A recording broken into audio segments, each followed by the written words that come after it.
Fala pupilos, bom dia, tudo bem com vocês? Boa tarde.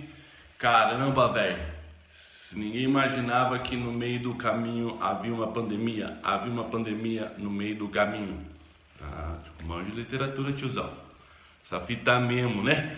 Ninguém imaginava que nós íamos estar passando por tudo isso e muito menos que isso ia durar tanto tempo e ia exigir tantas adaptações, não é verdade? Então é um prazer estar aqui fazendo vídeos novamente, espero estar contribuindo para vocês, principalmente nessa jornada agora, Enem, final de ano, vestibular, enfim, conclusão do ensino médio, que eu acho que de todos é a mais importante, e espero poder contribuir com vocês. A gente vai fazer uma recapitulação bem breve do capítulo 3 para a gente fazer já uma atividade avaliativa, como vocês estão sabendo. Se em alguns momentos durante o vídeo eu ficar olhando para baixo assim, ó, é porque aqui do lado tá a minha apostila e também a minha cola, tá?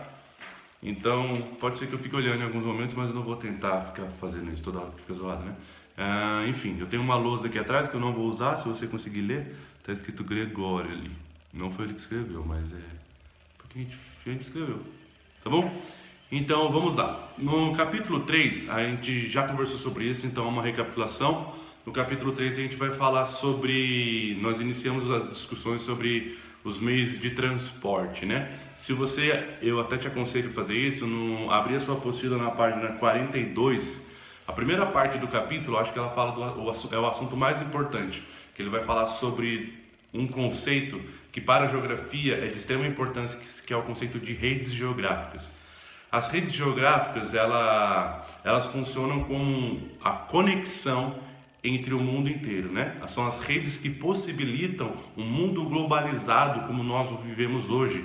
Essa interconexão entre as coisas, entre as pessoas, entre os espaços, entre os países, todas essas conexões, todos esses lugares, eles se conectam por meio das redes. Nós estamos agora conectados um ao outro pela rede de informação, pelas redes de comunicação, né? Essa pandemia, de uma vez por todas, nós já estávamos nos inserindo na era digital e agora de uma vez por todas nós nos inserimos nela, né? Fomos obrigados a nos adaptar a essa realidade digital e você pode ter certeza que nós não vamos sair daqui mais, né? Videoaulas vão se tornar cada vez mais constantes, as lives dos cantores vão se tornar cada vez mais constantes, eventos online vão se tornar cada vez mais constantes, porque mesmo num cenário não pandemia, nós estamos percebendo como isso é viável, como isso facilita em vários aspectos. Nada substitui a nossa relação interpessoal, o convívio social, que é de extrema importância, mas a era digital está chegando para modificar mais ainda a realidade do globo, né? Então, pupilos, as redes geográficas, elas já eram e estão se tornando cada vez mais importantes. E a sua principal função é facilitar a livre circulação de pessoas, de mercadorias, de capital ou moeda ou de informação. São esses 4 elementos que estão na página 42 que dão sentido às redes geográficas. Elas existem para facilitar a circulação desses 4 elementos. Seguindo ainda na mesma página, vocês vão ver aí no segundo parágrafo, essas redes tem uma classificação das redes geográficas. E essas redes geográficas, elas são classificadas de acordo com 3 itens: seu índice de densidade, seu índice de conectividade e seu índice de integração. O índice de densidade, ele fala da quantidade que essa rede é utilizada. Então, por exemplo, vamos pensar em 2 redes em termos de quantidade. Vamos pensar na internet e vamos pensar na rádio.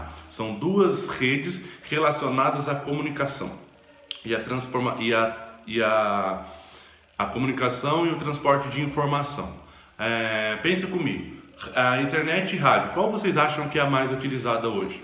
Sem sombra de dúvida, a internet. Então a rede da internet, ela tem maior densidade do que a rede de rádio. Depois, a conectividade tem a ver com a possibilidade dela se conectar com diversos outros tipos de lugares diferentes, a maior abrangência em termos de espaço geográfico. Então, vamos pegar um outro exemplo, esse exemplo eu usei na sala de aula. Vamos pegar a rodovia Dutra e a rodovia Oswaldo Cruz que vai para Ubatuba. Qual nos dá a maior possibilidade de nos conectar com espaços diferentes, com maior diversidade de cidades diferentes? Sem sombra de dúvida, é a Via Dutra. Então a Dutra ela tem maior conectividade. E integração, que é o terceiro item que classifica as redes de um modo geral, a integração ela fala da possibilidade que uma rede tem de se conectar com outros modelos de rede, com outros tipos de rede. Então eu lembro que eu peguei um exemplo da própria rádio mesmo. A gente falou da Rádio Unital e da Jovem Pan. A Jovem Pan hoje ele é uma emissora de rádio, mas que tem programa na TV, que tem programa na internet, que tem programa na rádio. A Unital ela tem uma rádio chamada Rádio Unital 107,7. E a 107,7 não tem um programa na TV, também não tem um programa na internet. Então ela não se integra com outros tipos de redes. Então por isso a Jovem Pan é um tipo de rede de rádio com maior possibilidade, com maior integração do que com outros tipos. Então, recapitulando, as redes geográficas elas são as estruturas tecnológicas que facilitam a intercomunicação entre os diversos espaços geográficos diferentes no planeta, e essas redes elas atuam para facilitar a livre circulação de pessoas, de mercadorias, de moedas e de informação. As redes também elas vão se classificar de acordo com a sua densidade, que é a quantidade de uso, intensidade de uso, vão se classificar de acordo com a sua conectividade, que tem a ver com a sua conexão com diversos espaços diferentes, e tem a ver com a sua integração, que tem a ver, que está relacionado a como uma rede vai conseguir se conectar com outros tipos de rede. Certinho? E pupilos, de todas as formas de rede que nós conhecemos, que nós estamos conversando, para nós, que tem maior importância para o capítulo 3 e também de suma importância para a nossa própria existência, para a nossa própria vida, acho que não existe uma mais importante que a outra, sei lá, nunca parei de pensar sobre isso. Mas a rede de transporte é o que nos importa para o capítulo 3, para o nosso conteúdo. A rede de transporte ela é de extrema importância porque é através dela que nós temos acesso a praticamente tudo que nós temos no nosso dia a dia. Se você estiver ouvindo o Gregório chorar, me desculpe. Tá dando para ouvir? Enfim, as redes são os meios de transporte que possibilitam nós termos acesso à nossa alimentação, aos produtos da nossa alimentação, a diversa gama de mercadoria que nós temos na nossa casa hoje, que nós consumimos. Todos eles são dependentes de meios de transporte. Hoje nós podemos pensar, por exemplo, numa integração dessas redes de uma maneira muito fácil, né? Então, sei lá, se você vai comprar um produto que vem de São Paulo, você compra pela internet um produto que está localizado em São Paulo, ou você pode comprar pela internet um produto que está localizado nos Estados Unidos ou em qualquer outro lugar. Esse produto ele vai levar alguns dias, mas ele vai chegar até a sua casa. Dentro disso, nós conseguimos ver o processo de integração entre todas essas redes geográficas, mas fica muito evidente, principalmente, a importância dos meios de transporte para aquele produto seu Xing Ling que você comprou lá na AliExpress possa chegar na sua casa. Você vai precisar de um meio de transporte para fazer a locomoção dessa mercadoria até ela chegar em suas mãos. Então, os meios de transporte eles são de extrema importância. E eles vão ganhar importância a cada dia, com cada passo evolutivo do processo de industrialização, os meios de transporte eles vão se tornando mais importantes. Então a gente vai ter um grande salto nos meios de transporte, principalmente a partir da primeira revolução industrial, quando inicia-se o processo de industrialização lá na Europa, em 1750, na Inglaterra, e a partir de lá o processo de industrialização vai se espalhando pelo globo todo. A principal característica do modelo produtivo e da nova sociedade industrial é a aceleração da velocidade de produção. Então nós vamos conseguir produzir as mercadorias com mais velocidade, consequentemente vamos produzi-las com mais quantidade, com mais intensidade. E aí, assim que nós aceleramos os métodos e a quantidade da produção, vai surgir um grande problema, que é a capacidade de escoar essa mercadoria. Como vamos transportar essa mercadoria da onde ela é produzida aonde está todo o bloco consumidor, aonde está toda a população que vai consumir esses produtos. Então, a partir das tentativas de solucionar esses problemas relacionados ao escoamento da produção, que nós vamos ter um grande salto nos modelos de transporte em todas as suas áreas. Isso quer dizer que os modelos de transporte eles só existiram pós-revolução industrial e que eles foram importantes somente pós-revolução industrial? Não.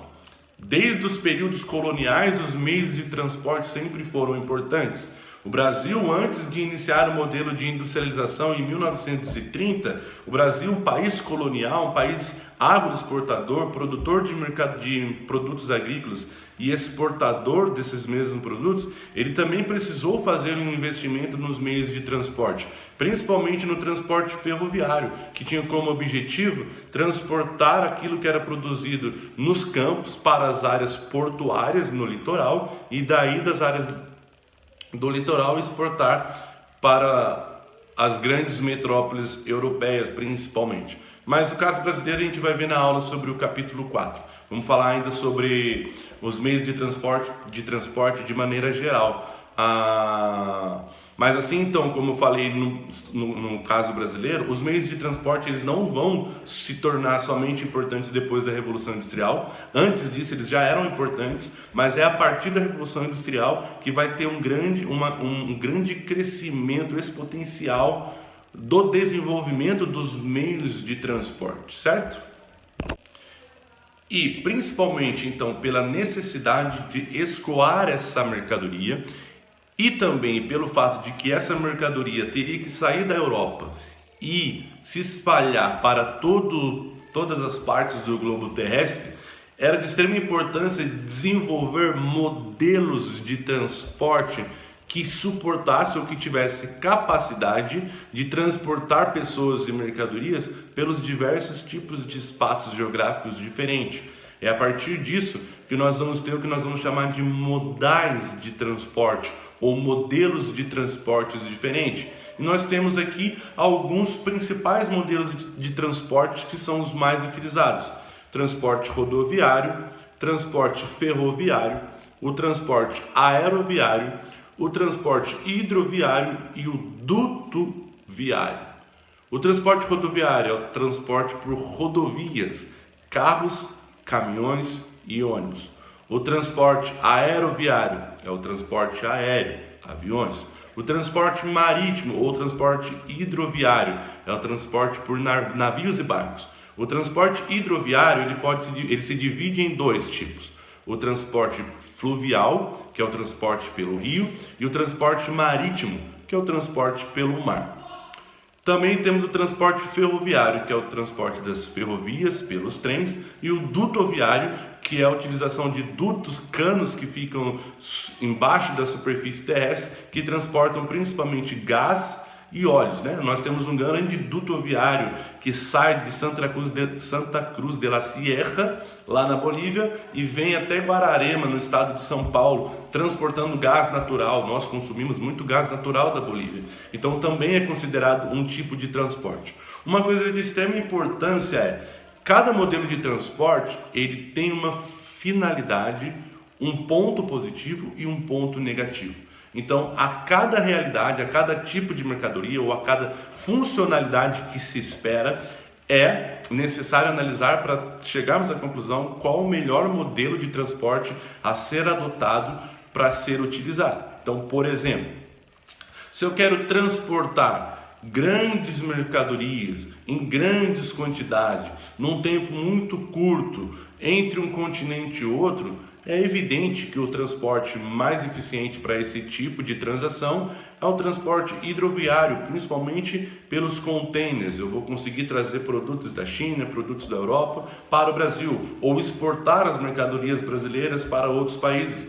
vão ser os containers a melhor opção. Se eu quero transportar alguma coisa lá da região norte do Brasil para a região sul do território brasileiro, nós temos a possibilidade, se nós quisermos, é claro, de instalar grandes ferrovias, porque o transporte ferroviário ele tem uma vantagem para o transporte territorial por longas distâncias, porque através do trem nós conseguimos transportar em grande quantidade, então isso acaba trazendo vantagens econômicas. Agora vamos supor que eu quero transportar uma mercadoria de Taubaté lá para Pindamonhangaba, ou para São Luís do Paraitinga, ou para Ubatuba, que são regiões próximas e lugares com muitas curvas. Qual é o melhor modelo? É o modelo rodoviário, que ele serve para transporte curto e com maior flexibilidade. Então, o modelo de transporte ideal para todas as nações é o modelo que pega os 4 modais e vão adaptando cada um deles à sua realidade geográfica territorial. Então, por exemplo, se nós abrirmos a apostila lá na página 47, nós vamos ver que existem obras que são construídas para facilitar o processo de escoação de mercadoria. A mais importante, eu acho, é o Canal do Panamá, que a gente tem na América Central. Nós já conversamos sobre isso. Os Estados Unidos é um país de grande dimensão territorial da porção leste e da porção oeste, né? Para eles transportarem essa mercadoria horizontalmente, eles faziam esse transporte via ferrovia, que é um dos transportes mais vantajosos e mais baratos. Porém, o transporte marítimo ele se apresenta com tanta vantagem por conta da capacidade de carga, que eles preferiram, se vocês olharem aí na página 47, eles preferiram estourar e construir um canal do Panamá para o transporte marítimo, ao invés de transportar essa mercadoria por todo o território norte-americano. Fica mais vantajoso sair da Califórnia, descer até o Panamá, do Panamá subir e ir até Nova York, do que a transportar da Califórnia até Nova York pelo próprio território. Então tudo isso tem a ver com as possibilidades que cada um dos modelos rodoviários vai oferecer de acordo com a necessidade de cada um. Certo, pupilos? Então, o que nós precisávamos recapitular era isso: as redes geográficas, a livre circulação de mercadorias, pessoas, moedas, capitais e informação, a classificação dessas redes em questão à sua densidade, em questão da sua conectividade e a sua integração, e os modelos de transporte, os principais modais de transporte, cada um tem a sua função, seus aspectos positivos e negativos de acordo com as suas características e de acordo com aquilo que se deseja transportar e onde deseja se transportar, certo? Nós finalizamos o capítulo 3 por aqui. Desejo a vocês uma boa aula, uma boa tarde. Amanhã tem aula nova e que nós possamos nos reencontrar em breve. Se cuidem e um grande abraço.